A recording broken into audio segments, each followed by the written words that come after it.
ഇപ്പൊ അങ്ങനെ മാറ്റമുണ്ട്. ഞാൻ 4 വർഷമായി ഇവരെന്റെ ഡിസ്കിന്റെ പ്രശ്നം വന്നിട്ട് ഡിസ്കിനെ അകലിച്ചാണ് പറഞ്ഞത്. 4 കൊല്ലമായിട്ട് പോകാത്ത വഴികളൊന്നുമില്ല. ഒരു 1.5 വർഷത്തോളം വീട്ടില് മണലിട്ട് കിടന്നിട്ടുണ്ട്. ഒരുപാട് ചികിത്സ നോക്കി. ലാസ്റ്റ് ഒന്നും കുറവില്ല ഓപ്പറേഷൻ തന്നെയാ പറഞ്ഞത്. അപ്പൊ ഇങ്ങനെ ഫേസ്ബുക്ക് വഴി കണ്ടാണ് ഇങ്ങനെ സ്ഥലം മലപ്പുറം ജില്ല തൂര്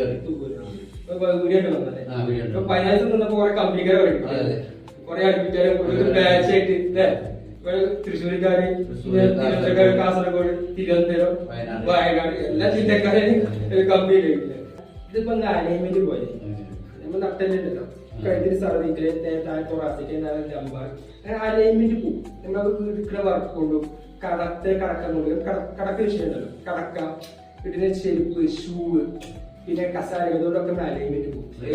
നിലത്ത് കടക്കുന്നോട് പ്രശ്നം നിലത്ത് കടക്കുമ്പോ നീര് കയറും, വാദം വരും. 10 വർഷത്തിന്റെ അത് നീര് കയറും. ഇത് വാദം കയറും. ഇപ്പൊ കിട്ടിയതാ ഇതിന്റെ കൈ കൊണ്ട് കടച്ചതാണ്. വാദന്റെ രോഗം 84 വാദം.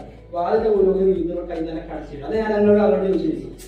ഇപ്പൊ അലൈൻമെന്റ് റെഡി ആയി, ഡിസ്ക് ഫ്രീ ആയി, നിരപ്പ് കുടിക്കുന്നത് ഫ്രീ ആയിട്ടുണ്ട്. ഒക്കെ വലിച്ചും കടച്ചിട്ടൊക്കെ പോയല്ലോ. ഇനിയിപ്പോ നമ്മൾ ചെയ്യുന്ന ബെഡ് ഒഴിവാക്കാം. കുറച്ച് കട്ടിയില്ല പിരിപ്പൊക്കെ കൊണ്ട് തിരിച്ചിട്ട് അതിന് കടക്കാം. തലക്കിന് കൈയിന്റെ ഈ വണ്ണം മതി, വലിയ തലക്കിന് വേണം. നേരെ കിടക്കാം. ചെരിഞ്ഞ് കിടക്കരുത്, കമന്ന് കിടക്കരുത്. പിന്നെ ശ്രദ്ധിക്കാൻ നിലത്ത് തീരെ കിടക്കരുത്, ഉച്ചയ്ക്ക് ശേഷം തന്നെ കിടക്കരുത്. ഈ സാധനങ്ങൾ വെച്ചാൽ നമ്മൾ അലൈൻമെന്റ് പോകും, ഒപ്പം നീരില്ല, ഇതൊരു പ്രശ്നങ്ങൾ തരും. പിന്നെ മെയിൻ ആയിട്ട് വാളംപുളി കഴിഞ്ഞ് പറ്റുക. വാളംപുളി ഉണ്ട്, കുടമ്പുളി തക്കാളുണ്ട്, നാരങ്ങയും വാളംപുളി. ഈ 2 സാധനം ഒരു മൃഗങ്ങളും ഭക്ഷണം കഴിക്കില്ല. അത് മനുഷ്യരാകുന്നുള്ളൂ. മനുഷ്യരാ സെറ്റിക് ആസിഡ് ഏരിയയും നീര് വേദന ഉണ്ടാവും. അപ്പൊ ഇത് ചെയ്യാം.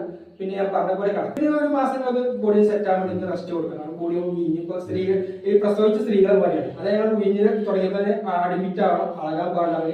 ശരീരം മൊത്തം ഇളമിച്ച് കഴിഞ്ഞാൽ നടന്നാലും ഇരട്ടി വേദന. ഇപ്പൊ അത് കുറഞ്ഞു. ഇങ്ങോട്ട് 1 മാസം റെസ്റ്റ്.